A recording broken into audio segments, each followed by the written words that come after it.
Good morning students. আশা করি তোমরা সবাই খুব ভালো আছো। কি সবাই ভালো আছো তো? আচ্ছা, আমি তোমাদের ভূগোল বিষয়ের শিক্ষক মানস স্যার। আজকে আমি চলে এসেছি আবার তোমাদের সামনে। আমাদের যে অধ্যায় আমরা আলোচনা করছিলাম সেই অধ্যায়ের পরবর্তী অংশ আলোচনা করবার জন্য। তোমরা দশম শ্রেণীর ছাত্রছাত্রী, তো তোমাদেরকে বারবার যেটা আমি বলতে থাকি বা বলে থাকি সেটা হচ্ছে যে তোমরা তো নেক্সট ইয়ারেই মাধ্যমিক পরীক্ষা দেবে। তো মাধ্যমিক পরীক্ষা এটা বোর্ড এক্সাম এটা। তো এই সময় তোমাদেরকে অন্যান্য বছরের থেকেও একটু ভালোভাবে নিজেদেরকে প্রস্তুতি নিতে হয়। একটু ভালো সিরিয়াস মানে একটি সিরিয়াসনেস নিজের মধ্যে নিয়ে আসতে হবে বেশি করে, যাতে অন্যান্য বছর আমরা যে ভুলগুলো মানে তোমরা যে ভুলগুলো করেছো সেগুলো যাতে আর না হয়।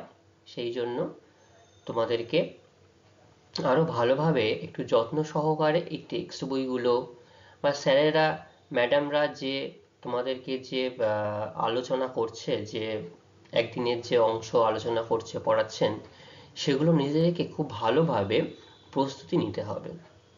এবং কোথাও যদি কোনো সমস্যা থাকে সঙ্গে সঙ্গে তা জানাতে হবে, জানিয়ে কিন্তু সেই সমস্যা দূর করতে হবে।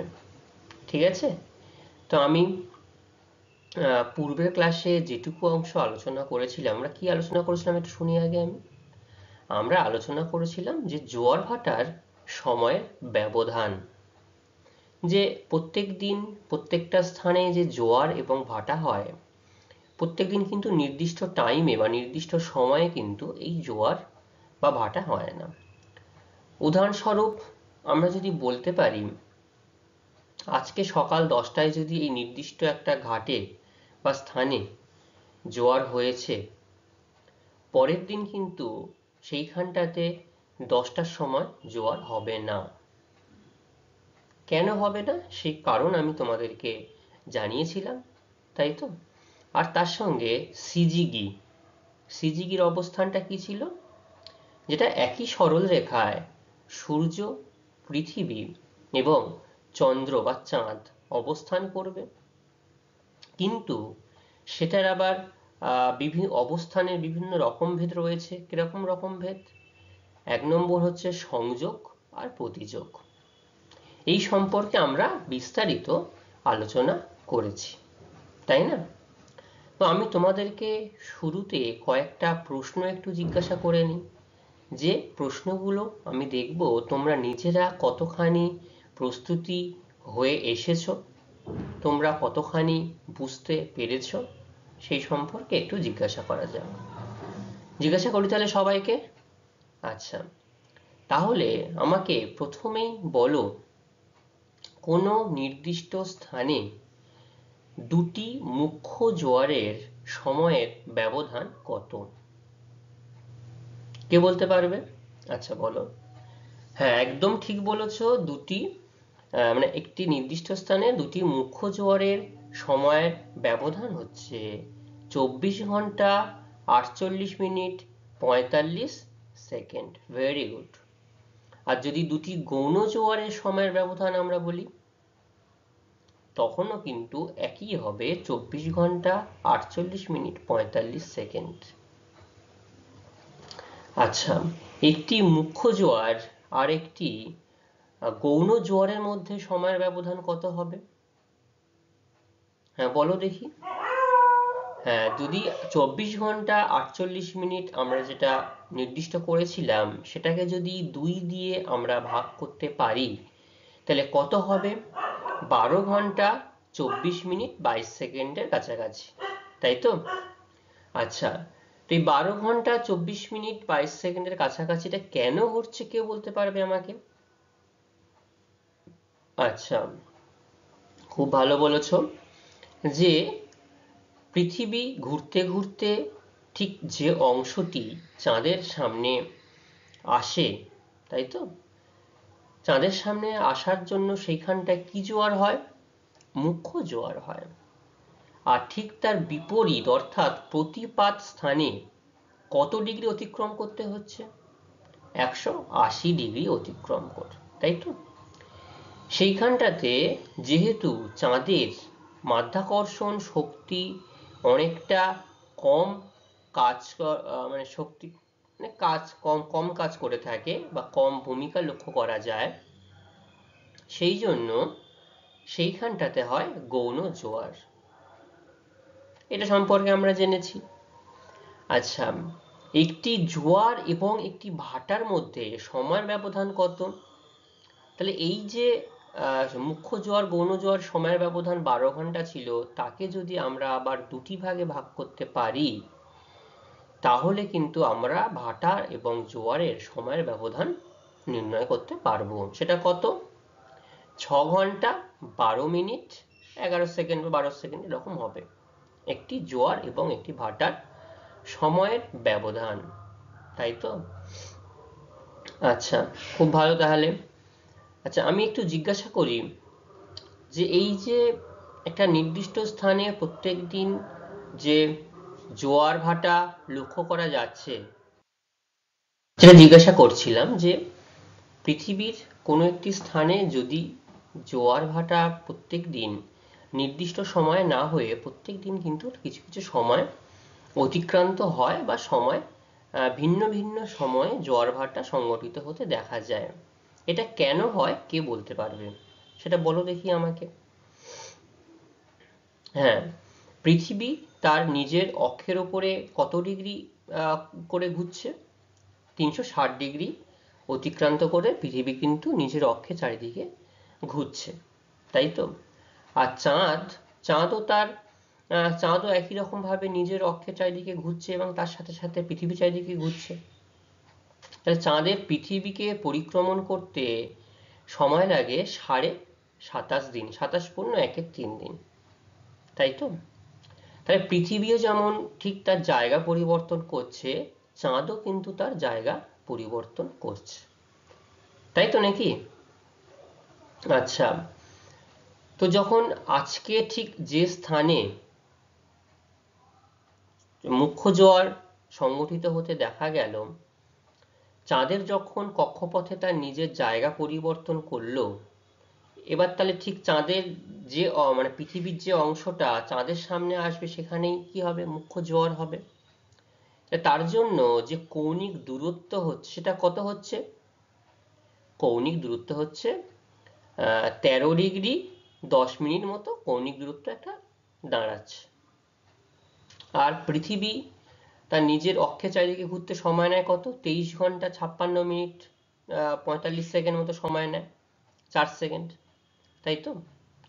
তাহলে এই 13 ডিগ্রি যে কৌণিক দূরত্ব চাঁদ বেশি অতিক্রম করে নিল, এই 13 ডিগ্রিকে যদি আমরা মিনিটে কনভার্ট করতে পারি তাহলে কত দাঁড়ায়? 52 ডিগ্রি আরো কিছুটা সময় দাঁড়ায়। তাহলে এই 23 ঘন্টা 56 মিনিটের সাথে যদি 52 মিনিট 41 সেকেন্ড আমরা যোগ করি, তাহলে সম্পূর্ণ সময়টা গিয়ে দাঁড়ায় 24 ঘন্টা 48 মিনিট 45 সেকেন্ড। সেই জন্য প্রত্যেক দিন নির্দিষ্ট স্থানে এই যে 24 ঘন্টা হলে তার একই সেম টাইম হচ্ছে, 24 ঘন্টা 48 মিনিট যখন তখন সময়ের কিন্তু পরিবর্তন হয়ে যাচ্ছে, এরকম ভাবে প্রত্যেক দিনই লক্ষ্য করা যায়। বোঝা গেল? তাহলে তোমরা এর উত্তর দিয়ে দিলে, খুব ভালোভাবে উত্তর দিয়েছো। আচ্ছা, সিজিগিতে কি হয়? সিজিগি সংযোগ আর প্রতিযোগ যেটা রয়েছে যেটা আমরা আলোচনা করেছিলাম, সেখানে কি কি হয়? হ্যাঁ, সেখানে চন্দ্র এবং সূর্য একই সরলরেখায় অবস্থান করছে। তাহলে অবস্থান করার জন্য সংযোগের ক্ষেত্রে কি এই অবস্থানটা লক্ষ্য করা যায়? সংযোগের ক্ষেত্রে লক্ষ্য করা যায় পৃথিবীর একই দিকে চন্দ্র এবং সূর্য অবস্থান করে, এবং একই দিকে অবস্থান করার জন্য সূর্য এবং চন্দ্রের মিলিত আকর্ষণের ফলে পৃথিবীতে কি হয়? জোয়ার হয় এবং জল বেশি পরিমাণে ফুলে ওঠে, যে শক্তিশালী ভরা কোটাল বলা হচ্ছে, যেটা অমাবস্যা তিথিতে এই অবস্থানটি লক্ষ্য করা যায়। আর প্রতিযোগে কি হয়? সেখানে পৃথিবী থাকে মাঝখানে, একদম ঠিক, একদিকে থাকে সূর্য আর একদিকে থাকে চন্দ্র। দুটো দুদিকে থাকার জন্য আকর্ষণ বল দুদিক থেকে কম হয়, সেই জন্য এটাকে মরা কটাল বলবো না, কম শক্তিশালী ভরা কটাল বলবো। এটা আবার পূর্ণিমা তিথিতে এই অবস্থান লক্ষ্য করা যায়। আচ্ছা, এই নির্দিষ্ট অংশ পর্যন্ত আমরা পূর্বের ক্লাসে আলোচনা করেছিলাম। আজকে ঠিক তার পরবর্তী অংশ থেকে আমরা আলোচনা শুরু করব। তো তোমরা সবাই একটু মনোযোগ সহকারে শুনবে। যদি কোথাও কোনো সমস্যা হয় তাহলে আমাকে কিন্তু অবশ্যই জানাবেন। দশম শ্রেণীর ছাত্রছাত্রী তোমরা এই তৃতীয় অধ্যায়ের বাড়িমণ্ডল তার আজকে আমরা অ্যাপোজি, পেরিজি এবং তার সাথে এই জোয়ার ভাটার ফলাফল, অর্থাৎ এই জোয়ার ভাটার জন্য নদীতে, সমুদ্রে, জেটিঘাটে কি কি সুবিধা এবং কি কি অসুবিধা লক্ষ্য করা যায় সেইগুলো আমরা বিস্তারিত আলোচনা করব। তা তোমরা সবাই একটু মনোযোগ সহকারে শোনো। আচ্ছা, তাহলে শুরু করা যাক। প্রথমে অ্যাপোজি আর পেরিজি। একটু জিনিসটা একটু খটোমটো, একটু অন্যরকম লাগছে শুনতে, কিন্তু একদমই সোজা। যেটা হচ্ছে অ্যাপোজি আর পেরিজি। কি অ্যাপোজি পেরিজি? দেখো, ছবিটা একটু খেয়াল করলে তোমরা বুঝতে পারবে যে যখন অ্যাপোজি হচ্ছে, ঠিক আছে, অ্যাপোজি যখন হয়, এটা যদি আমি অ্যাপোজির অবস্থানটা, মানে দূরত্বটা দেখি, এই সময় দূরত্ব কত হচ্ছে? কার কার মধ্যে দূরত্ব বলো তো? ভেরি গুড, চাঁদ এবং পৃথিবীর মধ্যে দূরত্ব। চাঁদ এবং পৃথিবীর মধ্যে গড় দূরত্ব তোমাদের জানা আছে কত? আমরা কিন্তু এই আগের ক্লাসেই আলোচনা করেছিলাম। ভেরি গুড, 3,87,000 কিলোমিটার পর্যন্ত, তাই তো? যেমন সূর্যের আর পৃথিবীর মধ্যে যে দূরত্বের অনুসারে অপসূর আর অনুসূর রয়েছে, সেই জন্য আমরা গড় দূরত্ব 15 কোটি কিলোমিটার ধরি। তো এখানেও চাঁদের সাথে পৃথিবীর একই রকম ভাবে একটা অ্যাপোজি আর পেরিজি বলবো এটাকে আমরা। তো যখন সর্বোচ্চ দূরত্ব গিয়ে দাঁড়ায়, তখন দূরত্ব দাঁড়ায় 4,07,000 কিলোমিটার। কত? 4,07,000 কিলোমিটার। আর পেরিজিতে 3,56,000 কিলোমিটার। তা দূরত্ব কম কখন হচ্ছে? কাছাকাছি, চাঁদ আর পৃথিবী কাছাকাছি অবস্থান করছে কখন? পেরিজি অবস্থানে, তাই তো? তাহলে এটাই হচ্ছে চাঁদের অ্যাপোজি আর পেরিজি। তাহলে দেখো, অ্যাপোজিতে পৃথিবী থেকে চাঁদের ডিস্টেন্সটা কত হচ্ছে, আর পেরিজিতে কতটা দূরত্ব হচ্ছে। তাহলে এই যে চাঁদ থেকে পৃথিবীর দূরত্ব যখন সারা বছর সমান থাকে না, 15 দিন অন্তর হ্রাস বৃদ্ধি পায়, ফলে পৃথিবীকে যখন পরিক্রমণ করছে তখন চাঁদের দুটি বিশেষ অবস্থান সৃষ্টি হয়। এই বিশেষ অবস্থান সৃষ্টির জন্যই আমরা এই অ্যাপোজি আর পেরিজি নামকরণ করেছি, ঠিক আছে? আচ্ছা, অ্যাপোজি কি? অ্যাপোজিটা কি? তাহলে আমরা ইতিমধ্যেই জেনেছি যে প্রতি 27.5 দিনে, 27+1/3 দিনে একবার পূর্ণ পরিক্রমণ করলে চাঁদের কেন্দ্র এবং পৃথিবীর কেন্দ্রের মধ্যে দূরত্ব সবচেয়ে বেশি হয়। তাহলে কি বললাম বুঝতে পারলে তো? হ্যাঁ, ঠিক প্রতি 27.5 দিনে এই যে চাঁদ যখন তার পূর্ণ পরিক্রমণ করছে, তখন চাঁদের কেন্দ্র আর পৃথিবীর কেন্দ্রের মধ্যে দূরত্ব সবচেয়ে বেশি হয়। কত হয়? ভেরি গুড, ঠিক বলেছো একদম, 4,07,000 কিলোমিটার। তো এই কক্ষপথে পৃথিবীর সাপেক্ষে চাঁদের দূরতম অবস্থানকে অ্যাপোজি বলা হয়, ঠিক আছে? তো যখন এই দূর থেকে আকর্ষণ করা হবে, আমরা জানি যত দুটি বস্তুর মধ্যে দূরত্ব যত বাড়বে, তাদের মধ্যে মাধ্যাকর্ষণ শক্তি বা আকর্ষণ বল ধীরে ধীরে কমে যাবে, হ্রাস পেয়ে যাবে, তাই তো? তো দূর থেকে আকর্ষণের জন্য জোয়ারের প্রাবল্য কি হয়? স্বাভাবিকের থেকে 20% কম হয়, কেন হচ্ছে বুঝতে পারছো?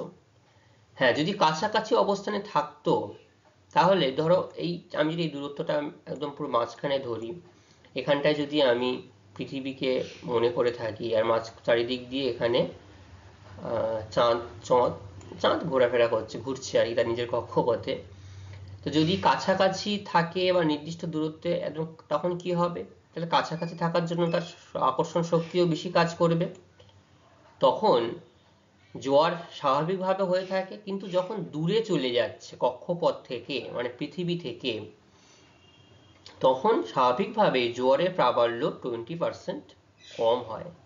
একে কি বলা হয়?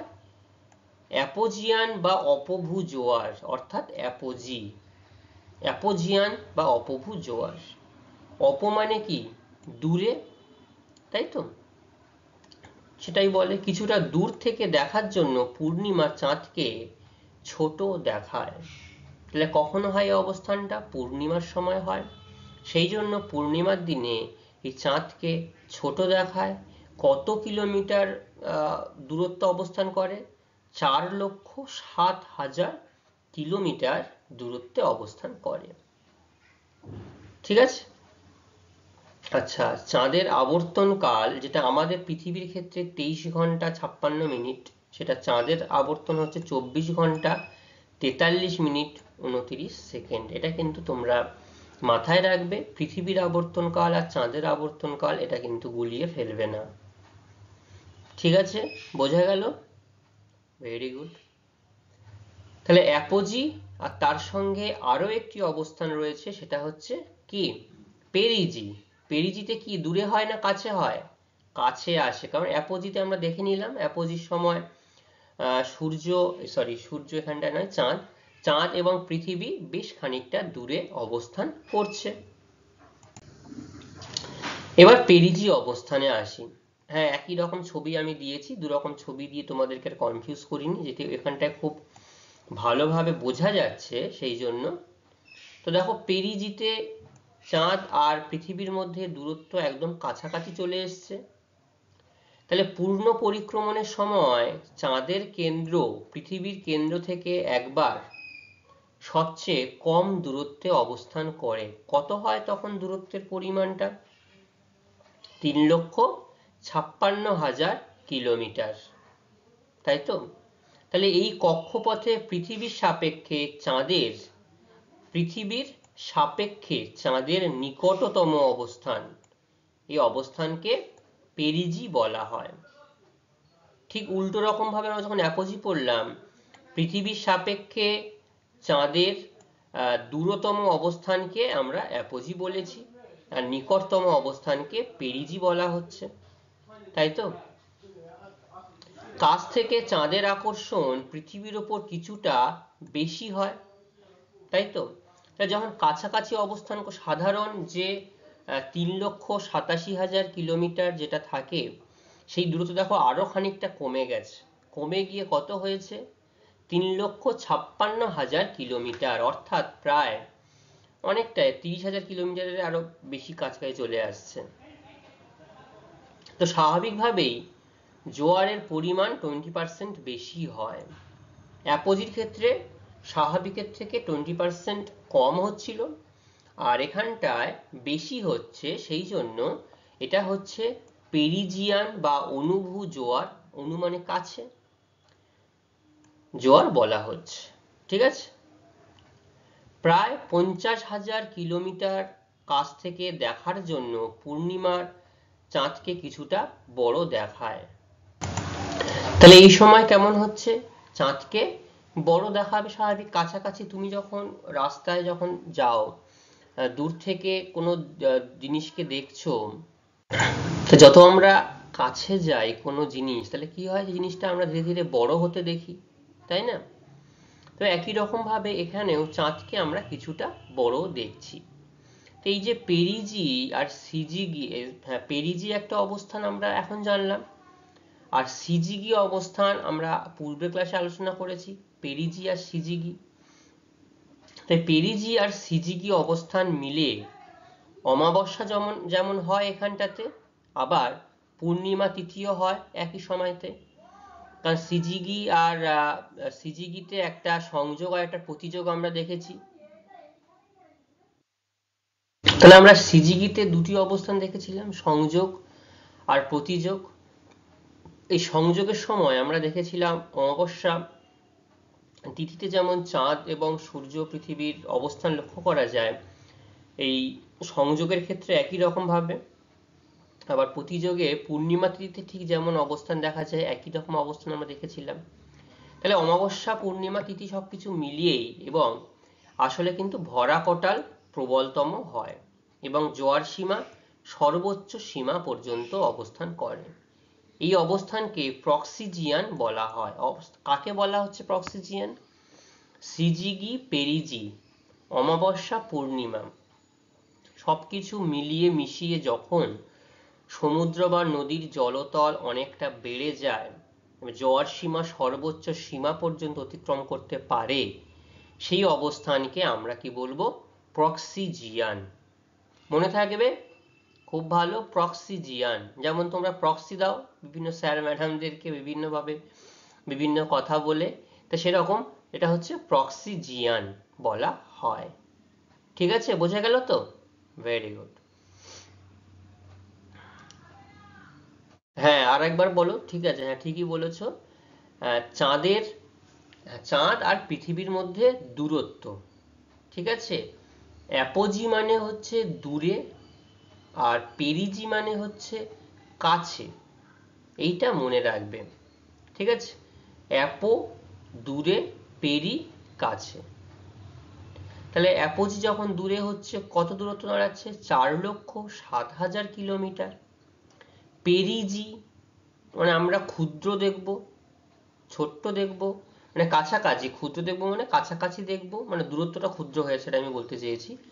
কিন্তু যখন কাছে আসে চাঁদকে আমরা বড় দেখছি। কত দূরত্ব দাঁড়াচ্ছে? 3,56,000 কিলোমিটার পর্যন্ত প্রায় দাঁড়াচ্ছে, তাই তো? হ্যাঁ ঠিক। তাহলে পরবর্তী অংশে যাই আমরা এবার।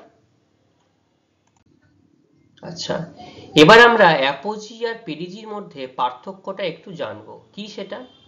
অ্যাপোজি মানে আমরা জানলাম চাঁদ এবং পৃথিবীর দূরতম অবস্থান। কত দূরত্ব? 4,07,000 কিলোমিটার। আর এটি হচ্ছে নিকটতম অবস্থান, অর্থাৎ চন্দ্র এবং পৃথিবীর নিকটতম অবস্থান দূরত্ব কত? 3,56,000 কিলোমিটার। আচ্ছা, এই সময় দূর থেকে পূর্ণিমা চাঁদকে কিছুটা ছোট দেখায়। ছোট দেখার কারণ কি? দূরে চলে যাচ্ছে। তো মাঠের এই প্রান্ত থেকে ও প্রান্ত দেখলে কোনো বস্তু কি হবে? ছোটই দেখাবে। কাছাকাছি আসলে তখন আরো বড় দেখাবে। এই সময় কাছ থেকে পূর্ণিমা চাঁদকে কিছুটা বড় দেখাবে, তাই না? আচ্ছা, আর দূর থেকে কম আকর্ষণ বল কাজ করার জন্য জোয়ারের প্রাবল্য 20% কম হয়। দূর থেকে আকর্ষণ করছে, আর কাছ থেকে আকর্ষণের জন্য জোয়ারের প্রাবল্য 20% কি হয়? বেশি হচ্ছে। এই হলো অ্যাপোজি আর পেরিজির মধ্যে পার্থক্য। খুব সিম্পল পার্থক্য। একটা কাছে অবস্থান করে, দূরে অবস্থান করে। একটা সময় পূর্ণিমা চাঁদকে ছোট দেখায়, একটা সময় পূর্ণিমাকে বড় দেখায়। আর একটা জোয়ারের প্রাবল্য, জোয়ার 20% কম হয় যখন দূরে থাকে। কখন? অ্যাপোজির ক্ষেত্রে। পেরিজির ক্ষেত্রে আকর্ষণের জন্য জোয়ারের প্রাবল্য 20% বেশি হয়। একদম ঠিক। বোঝা গেল তাহলে? আচ্ছা, এবার আমরা জানবো বান ডাকা। তোমরা ছোটবেলাতে বা অনেক সময় বিভিন্ন গল্পের মাধ্যমে শুনে থাকবে নদীতে বান ডাকে। বান ডাকলে কি হয়? নদীতে একটা অস্থিরতা সৃষ্টি হয়। সে সময় যদি কোনো ছোটখাটো যাত্রীবাহী নৌকা বা যাত্রীবাহী কোনো কিছু থাকে, তাহলে সেটা কিন্তু বিপদে পড়তে পারে, তাই না? তো এই অবস্থাকে আমরা বান ডাকা বলি। এবং এটাকে আবার আমরা একদম সিম্পল বাংলা ভাষায় যেন মনে হয় দুটো ষাঁড় নিজেদের মধ্যে গর্জন করছে, সেই জন্য এটাকে আবার সাঁড়াসাঁড়ির গর্জন বা সাঁড়াসাঁড়ির বানও কিন্তু বলে থাকি। আমি প্রথমে ছবিটা একটু তোমাদেরকে দেখিয়ে দিই কি বলছে। দেখো প্রথমে এই ছবিটা দেখি আমি। এটা সমুদ্র। আমরা জানি কোনো নদী কোথায় গিয়ে মেশে? মোহনাতে গিয়ে নদীটা মিশে যাচ্ছে। আচ্ছা, আর এই দেখো নদীটার ফ্লো কোথায় হচ্ছে? তাই এখানটায় এসে মিশে যাচ্ছে। এই দেখো দুটো ল্যান্ডের মাঝখান দিয়ে এখানটায় এসে নদীটা জলভাগে মোহনাতে এসে মিশে যাচ্ছে। আর কিভাবে হয়? যখন এই যে এটাকে টাইডাল বোর বলা হচ্ছে ইংলিশে, যখন সমুদ্রে যখন জোয়ারের সময়, ঠিক আছে, যখন জোয়ার আসবে তখন এই জোয়ারের সময় দেখো ইনকামিং টাইড জোয়ারটা খুব দ্রুত বেগে যে নদীর খাঁড়ির মধ্যে, নদীর মোহনা থেকে নদীর অভ্যন্তরের মধ্যে খুব দ্রুত বেগে প্রবেশ করে। ঠিক আছে, প্রবেশ করার জন্য একটা ঢেউ, একটা জলোচ্ছ্বাস, জলের একটা উচ্ছ্বাস লক্ষ্য করা যায়, জলস্রোত, প্রবল জলস্রোত লক্ষ্য করা যায়। এই জিনিসটাকেই আমরা বলছি বান ডাকা বা টাইডাল বোর। হ্যাঁ ঠিক বলেছো, আমরা হুগলি নদীতে, অর্থাৎ কলকাতার যে হুগলি নদী রয়েছে হুগলি নদীতে কিন্তু আমরা এই সময় বর্ষার সময় বা বর্ষার সময়টা বেশি হতে দেখা যায়, কারণ সেই সময় তো জ্বরের প্রাবল্য বেশি থাকে, বর্ষাকাল থাকে, নদীতে জলের পরিমাণটাও বেশি থাকে, সেই জন্য দেখো এইরকম ভাবে একটা শান্ত নদীতে হঠাৎ করে জলের একটা উচ্ছ্বাস কিন্তু লক্ষ্য করা যায়। এবং এখানে যদি মাঝখানে কোনো যাত্রীবাহী কিছু থাকে বা ছোটখাটো বড় কিছু থাকলে সেটা সে প্রতিহত করতে পারবে, কিন্তু না হলে সে কিন্তু বিপদের সম্মুখীন হতে পারে। মূল কথায় জোয়ারের ফলে নদীর অভ্যন্তর ভাগে যে জলের উচ্ছ্বাস সেটাই হচ্ছে বান ডাকা। কি বলছে এরা আমরা দেখি সম্পূর্ণভাবে।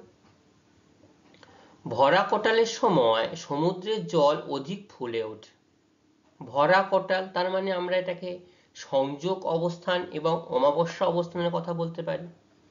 সেই সময় নদীতে জলের পরিমাণ বেড়ে ওঠে এবং তার সাথে সাথে পেরিজির অবস্থানও বলতে পারি, কাছাকাছি অবস্থান হবে, সবকিছু নিয়েই সমুদ্রের জল অধিক ফুলে ওঠে। এবং নদী মোহনার মধ্য দিয়ে প্রবল বেগে নদী খাতে উজানের দিকে প্রবেশ করে প্রবল জলোচ্ছ্বাস ঘটায়। একে কি বলা হচ্ছে? বান ডাকা বলা হচ্ছে। ঠিক আছে, কোথায় কোথায় দেখা যায়? আমাজন নদীতে একে স্থানীয় ভাষায় পোরোরোকাস, অর্থাৎ যার অর্থ হচ্ছে প্রবল গর্জন। কি সম্পূর্ণ কথা? পোরোরোকাস অর্থাৎ প্রবল গর্জন, পোরোরোকাস বলা হচ্ছে। ঠিক আছে, আবার বর্ষাকালে অমাবস্যার ভরা কোটালের সময় কি হচ্ছে? যখন বর্ষাকাল, অমাবস্যা বললাম, যখন চন্দ্র ঠিক এক পাশে পৃথিবী, তার এক পাশে একই দিকে চাঁদ এবং সূর্য অবস্থান করছে অমাবস্যার সময়, তাহলে ভরা কোটাল হচ্ছে। সমুদ্রের জল দেখো স্বাভাবিকের থেকে 5 থেকে 8 মিটার পর্যন্ত ফুলে উঠে পাঁচিলের মতো উঁচু হয়ে মোহনার মধ্যে দিয়ে প্রবেশ করতে পারে। এবং এটা সর্বোচ্চ বলা হচ্ছে। এই 5 থেকে 8 মিটার যদি তুমি বলো যে হুগলি নদীতেই দেখা যায়, সেটা ভুল, কারণ এত উঁচু বা এত জলোচ্ছ্বাস আমাদের এখানে দেখা যায় না অন্তত। ঠিক আছে, তার মধ্যে দিয়ে উজানের দিকে দ্বন্দ্বরত দুটি প্রাপ্তবয়স্ক ষাঁড়ের মতো গর্জন করতে এগিয়ে চলে, মানে গর্জন করতে করতে এগিয়ে চলছে। ঠিক আছে, একে সাঁড়াসাঁড়ির বান বলা হয়ে থাকে, কারণ জল খুব দ্রুত বেগে সামনের দিকে এগিয়ে যাচ্ছে, সেই জন্য একে সাঁড়াসাঁড়ির বান আমরা বলতে পারি। পশ্চিমবঙ্গে জুলাই এবং আগস্ট মাসে হুগলি নদীর নিম্ন প্রবাহে কিন্তু সাঁড়াসাঁড়ি বান লক্ষ্য করা যায়। তাহলে আমাদের পশ্চিমবঙ্গে কখন হয়? পশ্চিমবঙ্গের জুলাই আগস্ট মাসে হুগলি নদীর নিম্ন প্রবাহে, এই যে হুগলি নদী যদি এরকমই ঠিক দেখি আমরা, সেখানটায় কিন্তু সাঁড়াসাঁড়ির বান আমরা দেখতে পারি। তাহলে কোথায় কোথায় হয় বুঝতে পারলে? আমাজনও দেখতে পাওয়া যায়, একে কি বলা হয়? পোরোরোকাস অর্থাৎ প্রবল গর্জন। ঠিক আছে,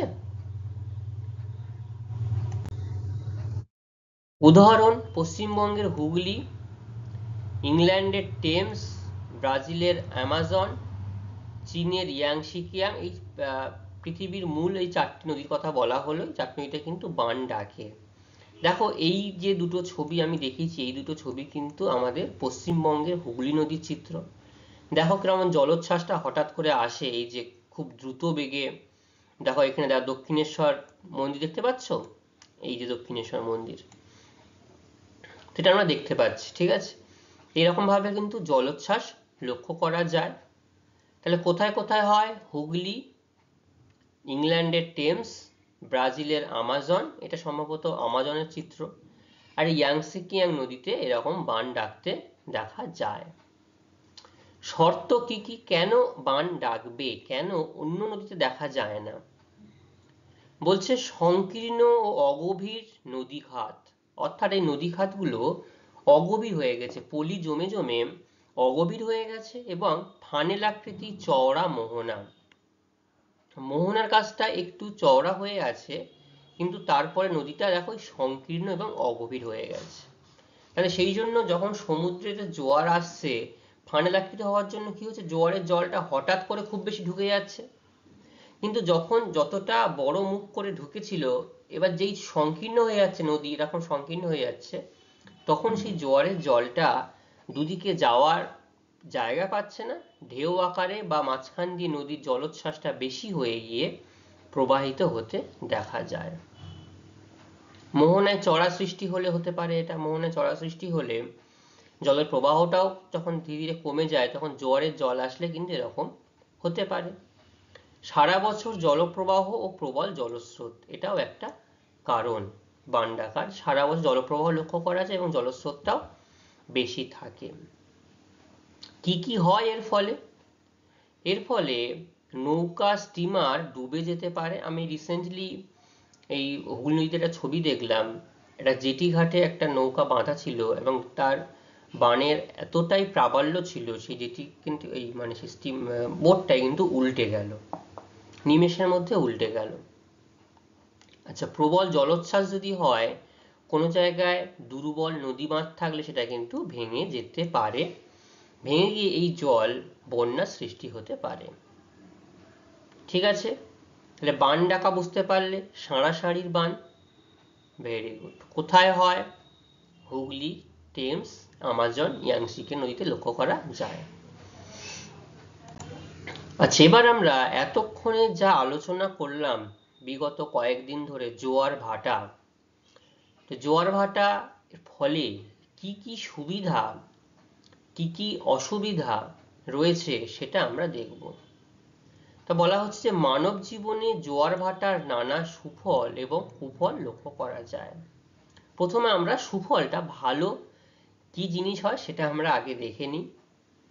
ঠিক আছে, দেখো তোমরা নদীতে যদি ঘুরতে যাও, সুন্দরবনে বা কোনো যদি ঘুরতে, এরকম ভাবে নদীর মাঝখানে দেখবে এরকম সারিবদ্ধভাবে বড় বড় লঞ্চ, স্টিমার এরকম ভাবে রাখা থাকে, তারপরে আবার পাড়ে এসে, ঘাটে এসে আবার মানুষদেরকে নিয়ে যায়।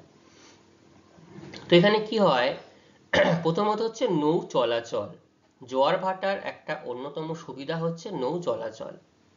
কি হয়, জোয়ারের জলস্ফীতিতে অগভীর নদীগুলির জলের মাত্রা প্রায় 8 থেকে 10 মিটার বৃদ্ধি পায়। অর্থাৎ যে নদীগুলো জল শুকিয়ে যায়, কিন্তু জোয়ারের সময় যদি জলের পরিমাণ বৃদ্ধি পায়, সেখানে কিন্তু সহজেই এই নৌ চলাচল করতে পারে। অর্থাৎ একটা দ্বীপ থেকে আর একটা দ্বীপে সহজেই মানুষ যেমন যাতায়াত করতে পারে, তার পাশাপাশি বড় বড় জাহাজ এই অন্তর্দেশীয় নদী বন্দরে প্রবেশ করতে পারে। তোমরা শুনে থাকবে বিভিন্ন সময় যে কলকাতা বন্দর যেটি রয়েছে, সেই কলকাতা বন্দর আসার জন্য হুগলি নদীর সম্পূর্ণ মজে গেছে, এবং এখানে জোয়ারের সময় ছাড়া বড় বড় যেটা জাহাজ, মালবাহী জাহাজ, নাহলে কিন্তু প্রবেশ করতে এখানে পারে না। আর যদি জোয়ার হয়, তাহলে জলতলটা অনেকটা বেড়ে গেল, তখন সহজেই এই নদীতে যে জাহাজগুলো প্রবেশ করতে পারে। তাহলে একটা সুবিধা কি হলো, নৌ চলাচল হলো। বরফ মুক্ততা, শীতপ্রধান অঞ্চলের জোয়ারের লবণাক্ত জল বন্দরগুলিতে বরফ জমতে দেয় না, বরফ মুক্ত রাখে। দেখো জোয়ারের জল কোনো কোনো জায়গার নদীর জল সম্পূর্ণ স্থিতিশীল থাকে, মানে সেইখানকার জলের সেরকম পরিবর্তনটা জলের ধারা থাকে, কিন্তু জোয়ারের সময় যেমন জল তার উত্থান হচ্ছে আবার পতনও, মানে নেমে যাচ্ছে আবার ভাটার সময়। তাহলে এই যে বারবার পরিবর্তন হওয়ার জন্য সেখানে কিন্তু জল, মানে বিশেষ করে যেখানে উচ্চ অক্ষাংশে সেখানে কিন্তু সহজে জল বরফ হতে পারে না, এবং তার পাশাপাশি যখন জোয়ারের জল লবণতা যুক্ত জল আসে তখন সেটাও কিন্তু বরফে পরিণত হতে পারে না, এটাই দাঁড়ায়। ঠিক আছে। মাছের আগমন, দেখো মাছের আগমন আমি ছবি এরকম ভাবে দেখিয়েছি। মাছের আগমন কি হচ্ছে, জোয়ারের জল যখন নদী থেকে মানে সমুদ্র থেকে নদীর দিকে আসে, তখন এই সমুদ্রের বিভিন্ন মাছ কিন্তু নদীতে সমাবেশ করতে দেখা যায়, মানে চলে আসে। জলের স্রোতের সাথে, জোয়ারের স্রোতের সাথে অনেক সময় মাছ চলে আসে, যেমন ইলিশ মাছ। আমরা কিন্তু এই বর্ষাকালের সময় ইলিশ মাছ তারা এই নদীতে কিন্তু ডিম পাড়তে আসে, দেখা যায় সে তখন কিন্তু প্রচুর পরিমাণে মাছ আহরণ করা যায়। জেলেরা এরকম ভাবে মাছ আহরণ করে তাদের জীবিকা নির্বাহ করতে পারে। বিদ্যুৎ উৎপাদন, জোয়ার ভাটার শক্তিকে কাজে লাগিয়ে উন্নত প্রযুক্তিতে অপ্রচলিত বিদ্যুৎ উৎপাদন করা হয়ে থাকে। এই জোয়ার ভাটার শক্তিকে কাজে লাগিয়ে জোয়ারের জলের যে স্রোত আর ভাটার যে স্রোত এরকম ভাবে প্রচুর উন্নত প্রযুক্তির সাহায্যে এরকম ভাবে বিদ্যুৎ উৎপাদন করা হয়ে থাকে। ঠিক আছে, এটা গেল সুফল। কি কি কারণ বললাম? নৌ চলাচল, বরফ মুক্ততা, মাছের আগমন, বিদ্যুৎ উৎপাদন। খুব ভালো বলেছো, চারটে কারণ আমরা আলোচনা করলাম। অসুবিধা বা কুপ্রভাব, কি কি অসুবিধা লক্ষ্য করা যায় এই জোয়ারের জলে? প্রথমত আমি লবণতা বৃদ্ধির কথাটা একটু আলোচনা করি। চারটি কারণ এখানেও রয়েছে অসুবিধার মধ্যে। ঠিক আছে, তো জোয়ারের নোনা জল যখন নদীতে প্রবেশ করে তখন কি হয়, এই মিষ্টি জল, নদীতে যে মিষ্টি জল থাকে তার লবণতার পরিমাণ বৃদ্ধি পেয়ে যায়। বৃদ্ধি পেয়ে গেলে তখন এই যে নদীর যে জলটা সেচ কাজে ব্যবহার করা যেত, কিন্তু যদি লবণতার পরিমাণ বৃদ্ধি পায় তাহলে সেচ কাজে আর এই জল কাজে লাগানো যাবে না। তখন কৃষিক্ষেত্র, এবং যদি অনেক সময় বাঁধ ভেঙে যায়, যদি বন্যা হয়, বাঁধ ভেঙে গিয়ে কি হবে, সে কৃষি জমিতে লবণতার পরিমাণ কিন্তু বৃদ্ধি পাবে। তখন মাটির স্বাভাবিক বৈশিষ্ট্য কি হবে, নষ্ট হয়ে যাবে। এটা একটা কারণ গেল, অসুবিধা গেল, লবণতা বৃদ্ধি হবে। বদ্বীপ গঠনে বাধা, কি বদ্বীপ গঠনে বাধা হয়? জোয়ারের জলস্রোত নদী মোহনা ও পলিমুক্ত হয় ও বদ্বীপ গঠনে কাজ বাধা দেয়। জোয়ারের যে জলস্রোত যদি নদী মোহনায় বারবার যাতায়াত করতে চায় তাহলে কি হবে, সেখানে পলি জমতে পারবে না। পলি না জমলে কি হবে, বদ্বীপ সৃষ্টি হবে না। নাব্যতা হ্রাস, জোয়ারের জলে আগত যে পলি বালি জমা হয় নদীগর্ভে কিন্তু সেগুলো চড়া সৃষ্টি হয়ে অগভীর হয় এবং নাব্যতা হ্রাস পায়। তাহলে একদিকে জোয়ারের জলের সঙ্গে যেমন প্রচুর পরিমাণে পলি বালি সমুদ্রের দিক থেকে আসে, সেটা কিন্তু নদীর বিভিন্ন জায়গায় জমা হওয়ার জন্য, সেখানে ধীরে ধীরে জমতে থাকার জন্য সেখানে একটা বড় চড়া সৃষ্টি হয় এবং সেখানে তখন নদীর নাব্যতা কমে যায়, নদী সঠিকভাবে তার আর জলের প্রবাহ লক্ষ্য করা যায় না। জীবন ও সম্পত্তি হানি, কিভাবে জীবন সম্পত্তি হানি? দেখো এরকম ভাবে যদি বাঁধ ভেঙে বন্যা হয়ে যায়, বাঁধ ভেঙে যদি জল লোকালয়ে প্রবেশ করে তখন কি হবে, বান ডাকা এবং সাঁড়াসাঁড়ি বানের প্রবল জলস্রোতে নদীতে থাকা নৌকা, লঞ্চ, স্টিমার এরা ডুবে যেতে পারে। আবার নদীর পাড় ভেঙে কৃষি জমি প্লাবিত হয়ে নষ্ট হয়ে যায় এবং ঘরবাড়ির ভীষণ ক্ষতি হয়, মানুষ ও গবাদি পশুর প্রাণহানিও ঘটতে পারে। ঠিক আছে, হওয়ার জন্য তাহলে সেখানটায় মানুষ খুব দুর্বিষহ অবস্থার মধ্যে পড়বে। তাহলে এরকম ভাবে আমরা অসুবিধাগুলো দেখতে পাচ্ছি। কি কি অসুবিধা বললাম? লবণতা বৃদ্ধি, বদ্বীপ গঠনে অসুবিধা, নাব্যতা হ্রাস আর জীবন ও সম্পত্তি হানি। বোঝা গেল তাহলে আজকে সম্পূর্ণ আলোচনা?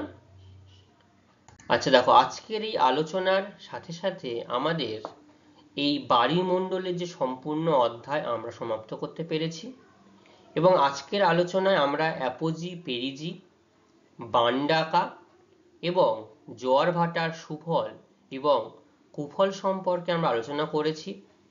সেখান থেকে গুরুত্বপূর্ণ প্রশ্নগুলো আমি তোমাদের সামনে রেখেছি, আরও কিছু প্রশ্ন যেগুলো আমি তোমাদের আলোচনা করতে করতে বলেছি, সেগুলোও যেমন তোমরা নির্দিষ্টভাবে টেক্সট বই থেকে পড়বে এবং এই প্রশ্নগুলোকে সামনে রেখে তোমরা একটু আরো ভালোভাবে পড়বে, সিরিয়াসলি পড়বে। আমি পরবর্তী ক্লাসে শুরুতেই এই প্রশ্নগুলো তোমাদেরকে আমি জিজ্ঞাসা করব, ঠিক আছে?